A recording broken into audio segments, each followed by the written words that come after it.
Se você é aquele tipo de filho super zeloso que fica sempre preocupado como vai ser a velhice dos pais e de como você vai ter que cuidar deles, então esse vídeo talvez seja para você ou para alguém que você conheça.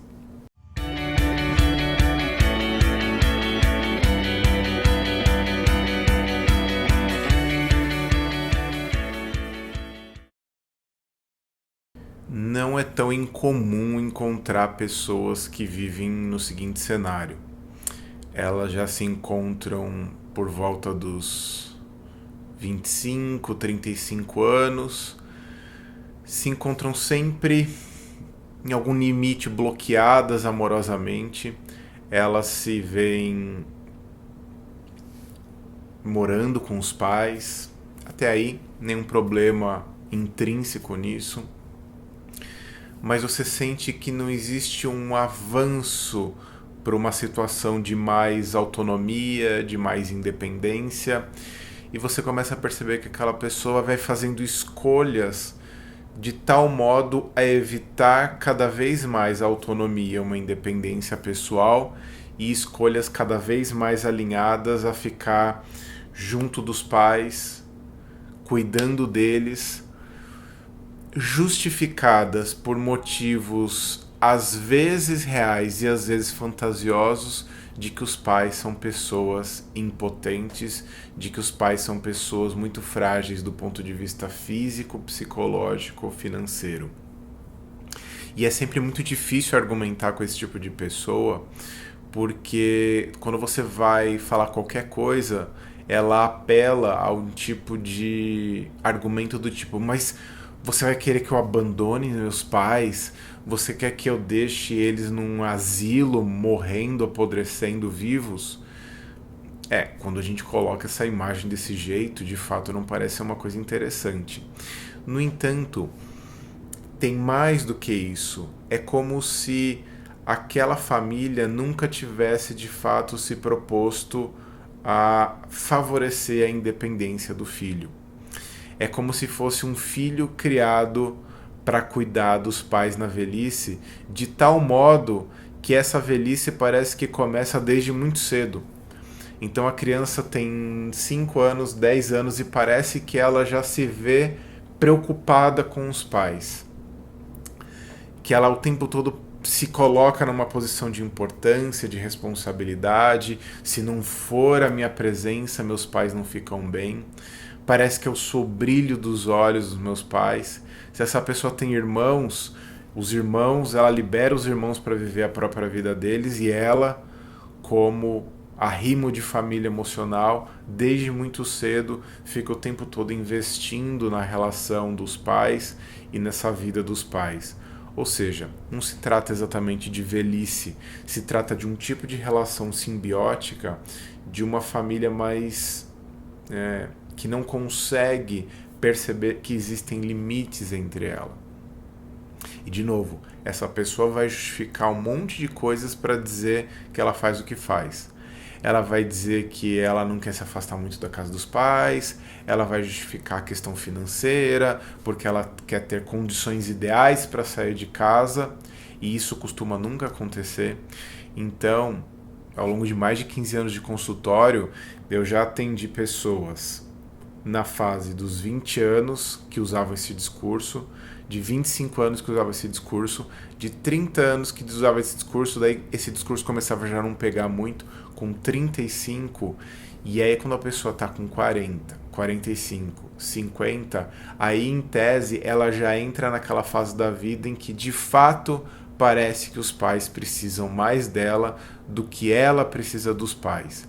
Então, quando os pais começam a entrar naquela faixa onde eles parecem precisar mais do apoio dos filhos, aí essa pessoa se sente incumbida daquilo e para de ter que se justificar do porquê está fazendo aquilo. Ou seja, ela não sai de casa, não mais porque ela tinha medo de sair de casa, ela não se relaciona amorosamente, não mais porque ela tinha relacionamentos problemáticos que nunca davam certo, mas porque ela estava já indisponível desde muito cedo para cuidar desses pais. Nesse tipo de relacionamento parece que existe uma dívida moral. É como se tudo que os pais fizeram pelos filhos se transformassem numa dívida e não numa dádiva. Eu brinco com esse trocadilho porque quando os pais, em sã consciência, têm os filhos, e aí eu estou falando de um pensamento mais moderno, né? Os pais antigos, infelizmente, pensavam em ter os filhos para poder cuidar deles na velhice. O que é uma coisa estranha de se pensar, porque é como se você estivesse tendo filhos para privar esses filhos das próprias vidas e viver em função de cuidar de velhinhos. Quando você fala em sã consciência, quando um pai ou uma mãe tem filho, ele nunca vai pensar naquele filho abrindo mão das próprias alegrias, da própria vida, para viver a vida desses pais. Mas é o que costuma acontecer na prática.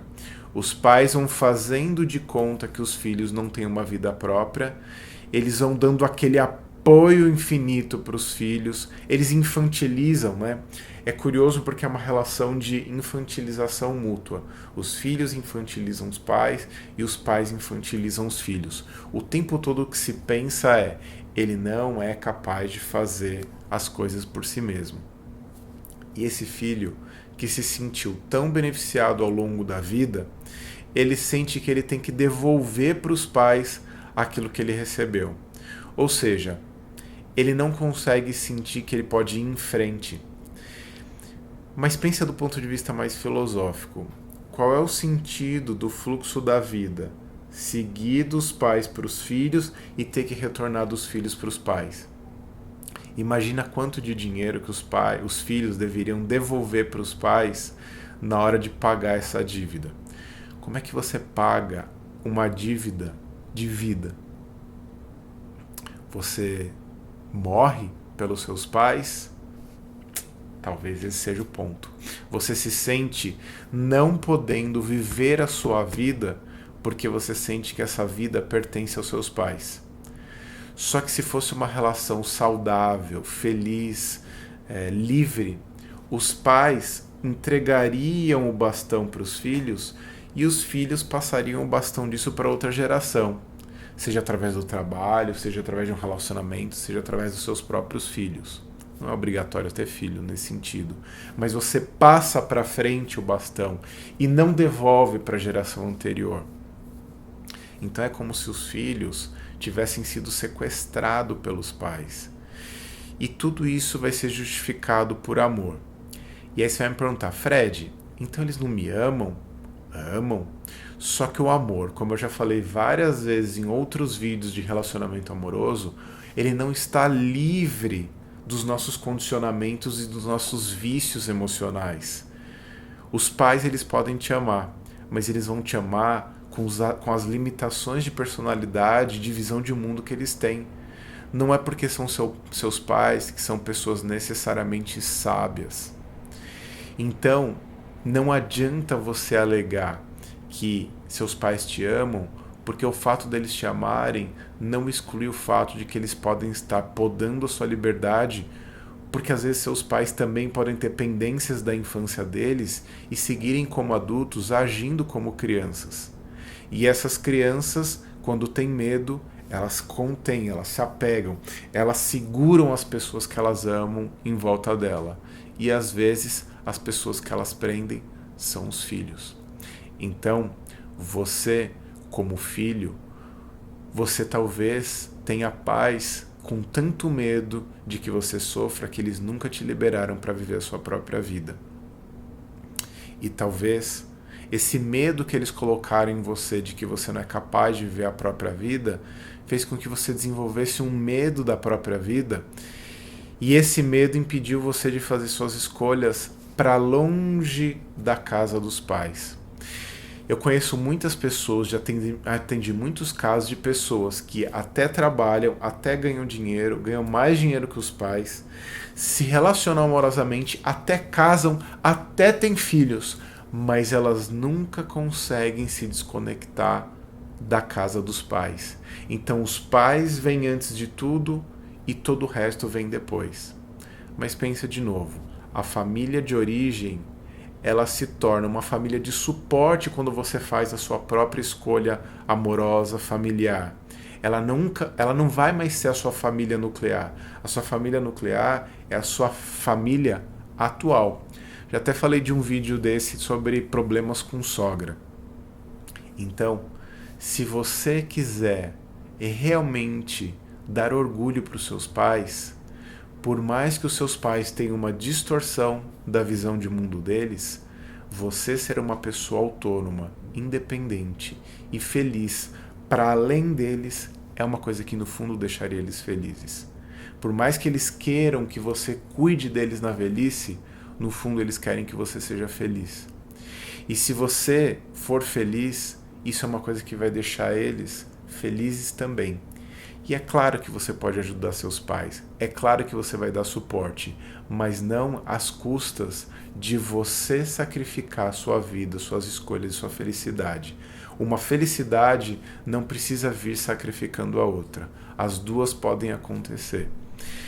E todo mundo dá seu jeito, todo mundo dá seu pulo, todo mundo se ajusta de alguma forma quando quer de verdade. Você também deve conhecer pessoas que têm a mesma situação que você, mas elas conseguiram dar esse passo de independência e de autonomia. Então, se é possível, também é possível para você. Mas eu queria ver vocês falando mais coisas aqui nos comentários. Se você gostou, dá uma curtida. Gostou não, né? Porque você pode não ter gostado do assunto porque mexe com você. Mas se foi útil, dê uma curtida, se inscreva no canal. E se quiser aprofundar esse outros temas também sobre questões familiares, você tem o fredflix.com.br.